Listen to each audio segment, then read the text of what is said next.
বাংলাদেশের খ্যাতনামা লেখক হুমায়ূন আহমেদ তার ফাউন্টেন পেন নামের একটি বই উৎসর্গ করেছিলেন সাকিব আল হাসানকে।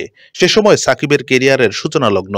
সাকিবকে বই উৎসর্গ করার কারণ হিসেবে হুমায়ূন আহমেদ বলেছিলেন, সাধারণ বল পয়েন্টে কলমের কালি শেষ হয়ে গেলে আর লেখা যায় না, কিন্তু ফাউন্টেন পেন কালি শেষ হলে আবার কালি ভরে লেখা যায়।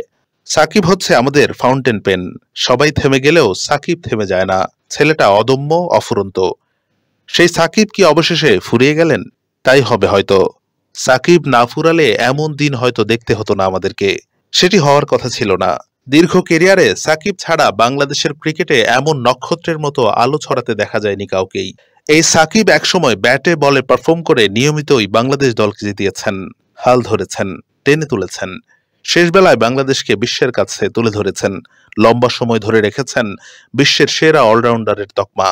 সেটাও এক ফরম্যাটে নয়, ক্রিকেটের ৩ ফরম্যাটেই। আর এখন কোথাও সাকিবের জায়গা নেই। সবশেষ স্মৃতিচিহ্ন হিসাবে ঝুলছিল টি-টোয়েন্টিতে শীর্ষ অলরাউন্ডারের তকমাটা। সেটাও অবশেষে খুইয়ে বসেছেন সাকিব আল হাসান। আর সেটা হয়েছে টি-টোয়েন্টিতে তার এমন হতশ্রী পারফরমেন্সে, যার প্রভাব পড়েছে বাংলাদেশের ম্যাচ জয়ের ক্ষেত্রেও। সুপার 8-এ টানা ৩ ম্যাচ হেরে বিশ্বকাপ থেকে বিদায় নিতে হয়েছে বাংলাদেশকে। হ্যাঁ, আপনি হয়তো বলতে পারেন, ম্যাচ জেতানোর দায়িত্বটা কি কেবলই সাকিবের? বিষয়টি সেটা না হলেও দীর্ঘ কেরিয়ারে বহুবার এই কাজ করায় সবাই ধরেই নিয়েছে সাকিব অন্তত হতাশ করবেন না। এছাড়া বিশ্ব ক্রিকেটে সাকিবকে ছাড়া বাংলাদেশের কজনকেই বা আর চেনে সবাই বলুন? তাই দায়িত্বের সিংহভাগটা তো তার উপরই বর্তায়। তাছাড়া সাকিব এই বিশ্বকাপে সবচেয়ে অভিজ্ঞ ক্রিকেটার হিসেবে খেলছেন। অভিজ্ঞতা কি বাজারে কিনতে পাওয়া যায় বলুন? টি-টোয়েন্টি বিশ্বকাপের সব কয়টি আসরে খেলা শেষ বিশ্বকাপ এটাই। হয়তো আফগানদের বিপক্ষে শেষ ম্যাচটাও খেলে ফেলেছেন সাকিব, কিন্তু বিদায় বেলায় তো তার মাথা উঁচু করে যাওয়ার কথা। বাংলাদেশ ক্রিকেটের যেই আসনে তিনি বসেছেন তাতে সম্মান তার প্রাপ্যই। তাই সমর্থকরা অন্তত আশা করেছিল শেষ বেলায় হয়তো সেমির সমীকরণটা তিনি সহজ করে দেবেন ব্যাট হাতে। অথচ মাঠে নেমে উল্টো দেখতে হলো সাকিব ফিরলেন নাবিনুল হকের প্রথম বলেই। দায়সারা একটা ইনিংসে শেষ হলো সাকিবের বিশ্বকাপ যাত্রা, সঙ্গে বাংলাদেশেরও। আর বোলিং সেটা তো পুরো আসর জুড়েই ভুগিয়েছে বাংলাদেশকে। যে সাকিব একসময় ছিলেন প্রতিপক্ষের ত্রাস, সেই সাকিবকে বোলিংয়ে আনতেও দ্বিধাবোধ করেছেন অধিনায়ক নাজমুল শান্ত।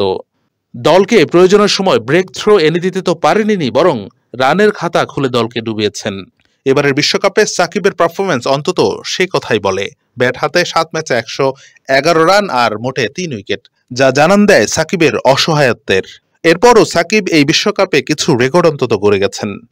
এই যেমন সবচেয়ে বেশি বিশ্বকাপ আসরে খেলার রেকর্ড, বিশ্বকাপে প্রথম বোলার হিসেবে 50 উইকেটের মাইলফলক, বাংলাদেশের হয়ে সবচেয়ে বেশি 50 রেকর্ড।